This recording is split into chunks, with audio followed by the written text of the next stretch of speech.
오늘 우리에게 주신 하나님의 말씀은 마태복음 14장 22절에서 33절까지의 말씀입니다. 작은 성경으로는 신약 24면이 됩니다. 다 찾으신 줄 알고 마태복음 14장 22절에서 33절까지의 말씀을 제가 한 절 여러분들 한 절 교독하시도록 하시겠습니다. 제가 먼저 읽도록 하겠습니다. 예수께서 즉시 제자들을 재촉하사 자기가 무리를 보내는 동안에 배를 타고 앞서 건너편으로 가게 하시고 무리를 보내신 후에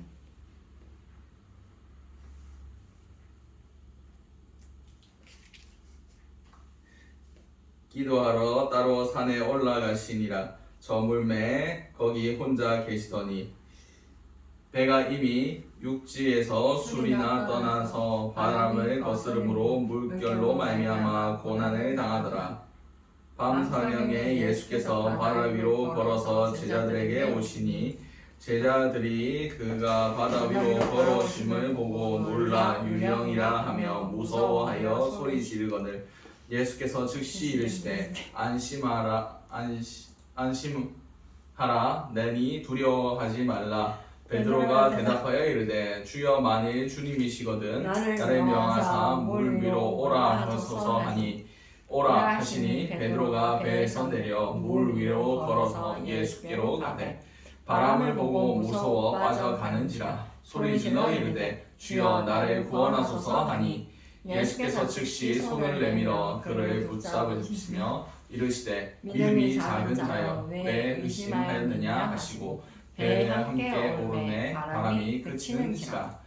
배에 있는 사람들이 예수께서 이르시되 진실로 하나님의 아들이로소이다 하니라. 아멘. 오늘 우리가 함께 나눈 마태복음 14장 22절에서 33절까지 말씀을 가지고 제자가 만들어지는 과정이라는 제목으로 함께 은혜를 나눴으면 좋겠습니다. 오늘 본문에 예수님께서 22절 말씀에 예수께서 즉시 제자들을 재촉하사 자기가 무리를 보내는 동안 배를 타고 앞서 건너편으로 가게 하셨다라고 성경 기록하고 있습니다. 우리가 늘 제가 설교 때마다 중요시 여기는 것이 앞뒤 좌우 문맥이 중요하다라고 누누이 말씀드리고 있습니다. 그렇습니다. 이 사건 이전에 어떤 사건이 있었는지를 우리는 살펴봐야 됩니다. 마태복음 14장은 사도 요한의 죽음으로 시작합니다. 사도 요한이 헤롯이 결혼하고 결혼했다라는 것에 대해서 계속 그것이 잘못되었다라고 얘기하니까 헤롯이 사도 요한을 감옥에 가뒀습니다. 그런데 헤로디아의 딸이었던 살로메가 헤롯이 베푼 잔치에서 춤을 춰서 헤롯을 기쁘게 합니다. 그래서 헤롯이 내가 원하는 모든 것이든 다 들어주겠다. 나라의 절반을 달라고 해도 줄 것이다. 이렇게 얘기합니다. 그래서 그가 그의 어머니한테 가서 무엇을 구해야 될지 물어봤을 때 그 헤로디아가 헤롯에게 요한의 머리를 잘라서 소반에 담아서 나한테 달라 라고 했더니 이제 헤롯이 근심하다가 결국 자신이 약속한 것 때문에 그렇게 해줍니다. 그 후에 예수님께서 그 소식을 듣고 무리들을 보시면서 안타까워 하셨습니다.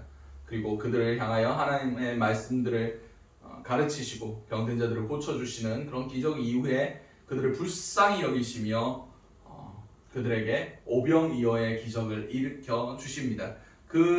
거기서 있었던 사건이 아마 학자들이 벳세다에서 그런 일이 있었을 것이다 라고 얘기합니다. 벳세다는 그 갈릴리 바다가 이렇게 생겼어요.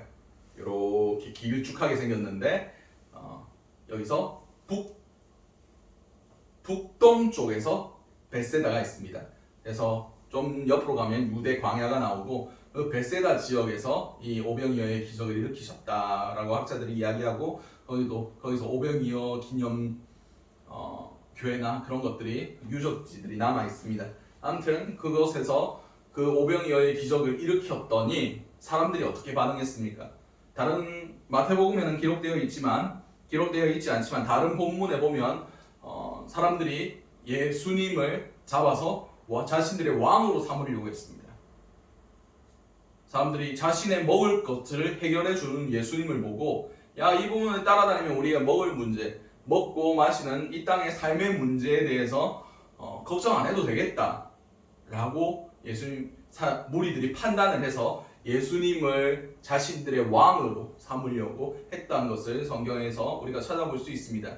그리고 그 후에 예수님께서 왜 제자들을 따로 미리 보내셨을까에 대해서 제가 묵상해 봤습니다. 예수님이 사역하시는 것들, 물론 군중들을 향하여 하나님 말씀을 전하는 것 물론 중요했습니다. 그러나 예수님이 많은 군중을 병을 고쳐주시고 귀신을 쫓아내시고 말씀을 선포하시는 것보다 더 중요시 여겼던 것이 바로 제자를 세우는 일이었습니다.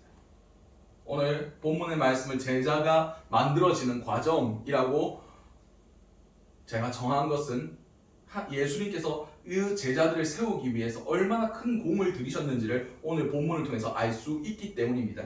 예수님께서 즉시 제자들을 재촉하사 자기가 무리를 보내는 동안에 배를 타고 앞서 건너편으로 가게 하셨다라는 말씀은 무리와 제자를 떼놓기 위한 것입니다. 무리가 지금 뭐에 취해 있었습니까? 예수님께서 베풀어 주셨던 그 오병이어의 기적, 자신들이 먹고 배부른 그것 때문에 지금 육신의 문제에 매여 있는 것들을 보시고 제자들이 거기에 물들어 가고 있다는 것을 판단하셨습니다. 그래서 무리와 제자를 지금 분리시켜 놓고 계시는 겁니다. 예수님께서 주로 활동하셨던 무대가 가버나움이었습니다. 성경에 가장 많이 등장하는 예수님의 사역지가 가버나움이라고 성경 기록하고 있습니다. 아까도 말씀드렸듯이 이 벳세다는 북동적이고 이 가버나움은 북서쪽입니다. 그래서 갈릴리 바닷가가 이래 위로는 21km, 옆으로는 13km입니다.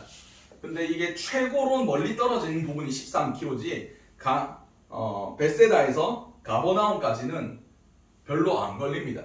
목적지가 가버나움이었고 이 끝에서 요만큼 정도만 움직이면 되는 거리였기 때문에 그리 오래 걸릴 필요도 없었습니다. 그래서 제자들은 그 가버나움에 가면 예수님께서 걸어서 한 2시간 정도 걸리는 거리입니다. 걸어서라도 충분히 오시겠지 라고 생각하면서 배에 올랐습니다. 중요한 것은 예수님께서 무리와 제자들을 따로 떼놓기 위해서, 무리에게 지금 제자들을 물들이지 않기 위해서 재촉하사 그들을 억지로 가게 하셨다는 것이 중요합니다. 그리고 23절 계속 보겠습니다. 무리를 보내신 후에 기도하러 다른 산에 올라가시니라. 저물매 거기서 혼자 계시더니 라고 성경 기록하고 있습니다. 저물매라는 표현은 그 하루의 날이 끝났다는 것입니다. 다시 말해서 유대인의 시간 계산법에 의해서 저물렀다라는 것은 새로운 날이 시작되었다는 겁니다. 유대인들은 날짜 개념을 저녁에서 시작해서 아침으로 그렇게 계산합니다. 그래서 해가 지면 하루가 지난 것이고 밤에서부터 다시 해가 떠올라서 해가 질 때까지가 하루 개념입니다. 저물매라는 것은 이미 오후 6시 일몰이 시간이 지났다는 것입니다.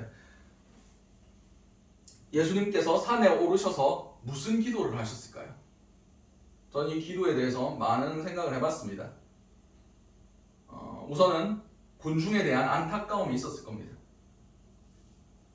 자신이 전한 천국의 메시지, 그런 놀라운 기적들, 그 기적들을 통해서 봐야 할 하나님의 나라에 대해서는 그들이 깨닫지 못하고 단지 그들이 먹고 배부른 그 현상에 대해서만 묶여있다는 것을 안타까워하셨을 겁니다. 그리고 두 번째로는 그 제자들에 대한 안타까움이었을 겁니다. 예수님께서는 그 제자들을 통하여 하나님 나라를 세우기를 원하셨습니다. 제자들을 향하여 내가 본 거로 믿느냐, 보지 않고 믿는 믿음이 더 큰 것이다 말씀하시고 너희가 나보다 더 큰 일도 행할 것이다 고 말씀하셨습니다. 그들을 통해서 놀라운 하나님 나라의 계획, 이 땅 가운데 온전한 하나님의 나라가 세워지고 하나님의 나라가 교회들이 교회에 대한 하나님의 복된 메시지들이 선포되기를 원하셨습니다. 그런데 그들이 군중과 다를 바 없이 그 메시지에 취해 있었고, 제자로서의 메시지가 아니라 무리가 하고 있는 그런 것들에 대해서 취해 있었다는 것에 대해서 안타까워하셨습니다. 그래서 제자가 제자됨을 위하여 기도하시고 계시지 않았나라고 저는 생각하고 있습니다. 특별히 세웠던 그 12명의 제자들, 그들 가운데 한 명은 배신하고 떠났고 결국 11명이 남았었습니다. 그들을 통해서 하나님의 나라가 온 유럽과 온 세계에 퍼지게 된 것 아닙니까? 그들이 무리와 같지 않기를 예수 그리스도께서 간절히 기도하셨을 겁니다. 예수님께서 산에 오르셨다라고 기록하고 있습니다. 다시 말해서 제자들이 그 바다에서 고생하는 그 모든 것들을 볼 수 있는 위치에서 예수님이 계셨다는 겁니다. 계속해서 보겠습니다. 24절 말씀에 배가 이미 육지로 술이나 떠나서 바람이 거스름으로 물결로 말미암아 고난을 당하더라. 여기서 수리라고 표현되어 있는데 요한복음에는 25에서 30 스타디온이라고 표현되어 있습니다. 이것은 5에서 6km 정도라고 학자들이 얘기하고 있습니다. 아까도 말씀드렸듯이 갈릴리 바다가 이렇게 생겼습니다. 그래서 베세다에서 가버나움까지는 그리 먼 거리가 아닙니다. 근데 이 배가 자신들의 목적지인 가버나움보다 훨씬 밑까지 내려가서 나중에 34절을 보면 그들이 건너가 게네사렛 땅에 이르니라고 성경 기록하고 있습니다. 가버나움에서 밑으로 내려가야 나오는데 게네사렛입니다. 다시 말해서 지금 얼마나 많은 거리를 떠내려 왔는지를 알 수 있습니다. 이스라엘의 지형을 살펴보면 이스라엘이 그 갈릴리 바다가 해수면에서 마이너스 400m 더 내려간 곳에 있습니다. 그래서 양쪽에서 대륙성 기후와 해양성 기후가 만나기 시작하면 걷잡을 수 없는 그런 바람이 불기 시작합니다. 그래서 어부일로 그 바다에 익숙해 있던 베드로조차, 그 어부들조차 감당할 수 없는 바람이 여기서 형성됩니다. 예수님께서 그것을 지켜보고 계셨습니다. 왜 지켜보고 계셨겠습니까? 예수님이 기도한 내용을 제가 정의한 바로는 그들의 제자됨을 지켜달라고, 그들이 연단되어 예수만을 바라보며 예수만을 따를 수 있는 참 제자가 될 수 있게 해달라고 기도했을 거라고 판단하는 이유가 저는 여기 있습니다. 그들이 자신들의 섬기는 예수가 세상의 왕이 될 것이다. 무리들의 이야기에 현혹되어서 지금 내가 어느 정도 위치에 있고 내가 예수 때문에 무언가를 얻을 수 있을 것이라는 그런 환상에 취해 있을 때가 지금 이때였습니다. 그래서 그들이 예수 없으면 아무것도 아니라는 것을 가르쳐 주기 위해서, 그들의 믿음의 현실에 대해서 지금 자신들이 주께서 주실 그것들을 누릴 준비가 되어 있지 않다는 것을 깨닫게 하기 위해서 저는 이 광풍을 예비하셨다고 생각하고 있습니다. 계속해서 보도록 하겠습니다. 밤 사경에 예수께서 바다 위로 걸어서 제자들에게 오시니 라고 말씀하고 있습니다. 밤 사경이라는 것은 당시 로마인들은 저녁 6시에서 아침 6시까지 밤을 1경, 2경, 3경, 4경 해서 네 부분으로 쪼개서 계산을 했습니다. 밤 사경이라는 것은 새벽 3시에서 6시 사이입니다. 다시 말해서 그들이 저녁에 배를 탔다. 저녁 6시에 배를 탔으면 지금 9시간 동안 배 위에서 풍랑과 싸우고 있는 상황입니다. 여러분 생각해 보십시오. 배 타보신 적 있으십니까? 배멀미 몇십 분만 해도 사람의 정신이 나갑니다. 정말 배멀리는 힘듭니다. 적응이 안 된 사람은 제가 배 타고 일본을 갔다가 일본에서 돌아온 적이 있는데 그 돌아올 때 파도가 엄청 심했었습니다. 그 선원들 얘기를 들어보니까 이렇게 파도 심한 날에 배를 띄워본 적은 처음이다라고 얘기했습니다. 어느 정도냐면 누워있으면 그나마 괜찮습니다. 배랑 같이 움직이니까. 근데 앉으면 머리가 울리기 시작해요. 그래서 한 7시간 정도 배를 타고 일본 나가사키 항에서 부산까지 들어왔는데 너무 배멀리가 심하니까 경련하고 오바이트하고 그런 사람, 오바이트 하는 사람은 수도 없이 받고 너무 쇼크를 받으니까 경련을 일으켜서 옆 사람들이 팔다리를 쭉 물러주고 있는 그런 것도 봤습니다.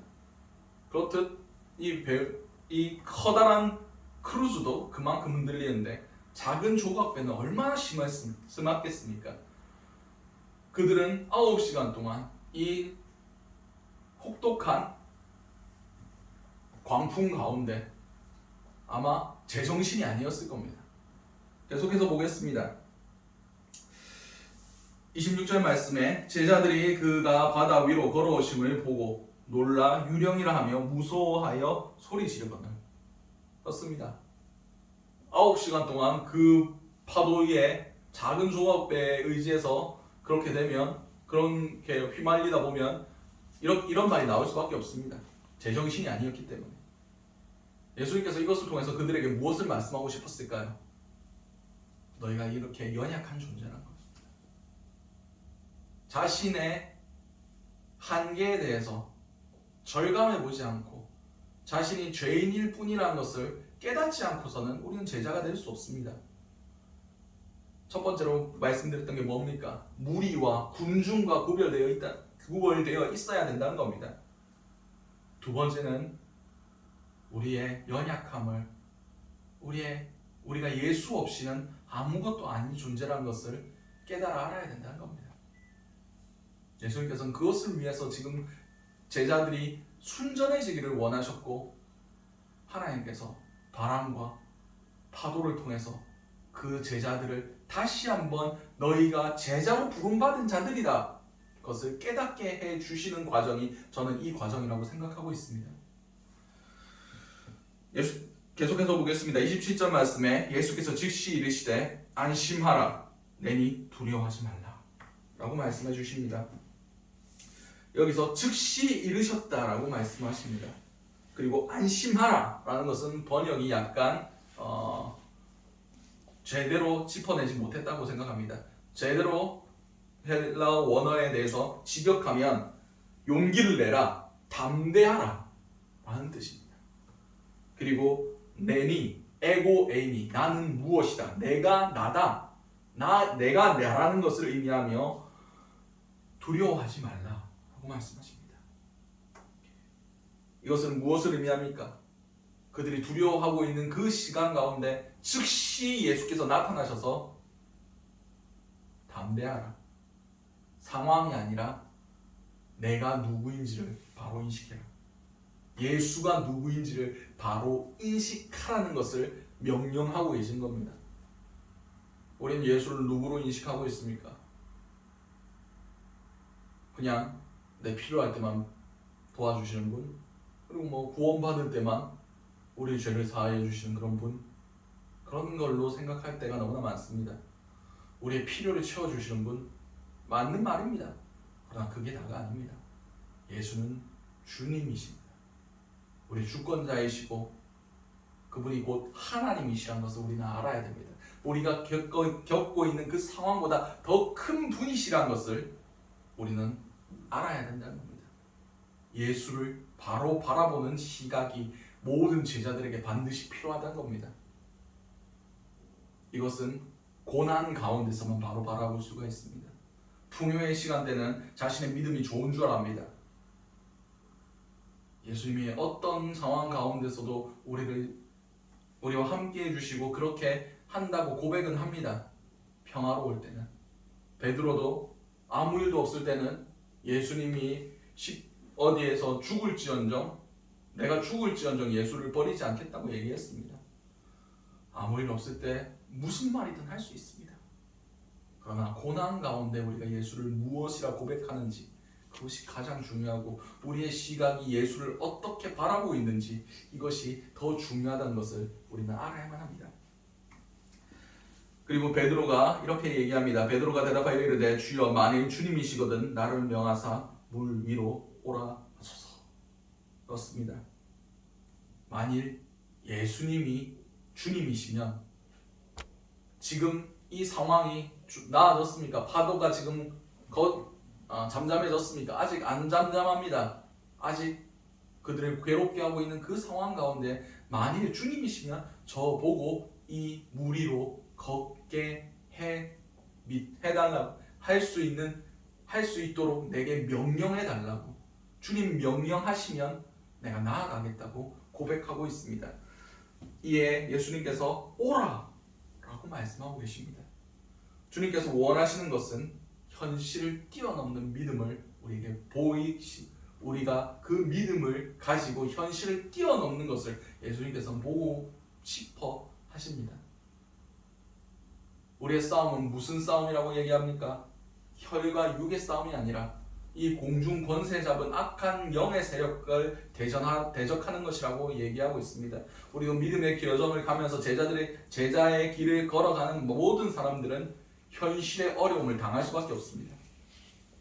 현실적으로 우리가 이 길을 제대로 가지 못하도록 온갖 방법으로 사단은 공격해 옵니다. 하나님께서 우리를 연단하기 위해서 주시는 시험도 있겠지만 우리가 이 길을 제대로 가지 못하게 하기 위해서 사단이 공격하는 것도 물론 있습니다. 오늘 이 본문은 사단의 공격보다는 하나님의 시험이라고 저는 보고 있습니다. 그러나 우리가 시험을 통과하지 않으면 사단의 공격도 막아낼 능력이 없습니다. 훈련하지 않으면 전쟁에서 이길 수 없습니다. 예수님께서 제자들에게 요구하는 것은 예수 그리스도의 명령을 붙들고 예수 그리스도의 말씀을 붙들고 그분을 바라보며 상황을 극복하는 것을 원하고 계셨고 그것을 제자들에게 발견하기를 원하셨습니다. 수제자였던 베드로는 그것을 예수님께 요구합니다. 만일 주님이 하나님이시고 내 구원자이시고 내 주인이시면 이 상황을 뛰어넘을 수 있는 믿음을 내게 주십시오. 그리고 명령하여 주시옵소서. 그래서 예수님께서 오라 라고 말씀하십니다. 그러나 베드로는 어떻게 되었습니까? 물 위에서 잠시 걷기는 했습니다. 그러나 바람을 보고 무서워 빠져가는지라 소리질러 이르되 주여 나를 구원하소서. 잘 가다가 바람과 파도가 치는 것을 보고 두려워 빠져갔습니다. 여기서 베드로를 비난할 수는 없습니다. 왜냐하면 우리는 그 배에서 나올 생각도 못할 겁니다. 예수님 보고 물 위를 걷겠다 라고 한 것도 대단한 겁니다. 아직 제자는 만들어져 가는 거지, 그리고 죽을 때까지 계속해서 연단되어 가는 거지 한 번에 그렇게 쉽게 완성되진 않습니다. 이 사건 이후에도 더 많은 제자들이 잘못한 실수들이 있고 그런 잘못들이 있지만 결국 그들이 성령을 받고 온전해졌을 때 사도로서 우리가 쓰임받았다는 것을 알 수가 있습니다. 그렇게 베드로가 물에 빠져 들어갔더니 예수님께서 뭐라고 하셨습니까? 예수께서 즉시 손을 내밀어 그를 붙잡으시며 이르시되 믿음이 작은 자여 왜 의심하였느냐 하시고, 여기서 믿음이 작은 자라는 것은 양의 문제가 아닙니다. 우리의 믿음의 순도에 관한 얘기입니다. 왜 너의 믿음이 온전하지 못하였느냐에 대해서 묻고 계시는 겁니다. 우리는 온전한 믿음을 하나님께 올려드려야 됩니다. 의심하였느냐, 이 표현은 우왕좌왕 갈피를 못 잡다, 이중적으로 가다, 양쪽을 붙잡다 라는 것입니다. 우리의 두려워하는 마음이 머뭇머뭇거리게 만들고 자신의 육신이나 자신이 입을 피해나 자신의 것들을 바라보는 그 마음이 두려워하게 만들고 염려하게 만들고 우왕좌왕하게 만들고 양쪽을 붙잡을 수밖에 없게 만듭니다. 주님께서 원하는 것은 큰 믿음이 아닙니다. 순전한 믿음입니다. 나뉘지 아니하는 온전한 마음을 주님께서 받기를 원하십니다. 모든 제자들은 이것에 대해서 연단을 받아야 됩니다.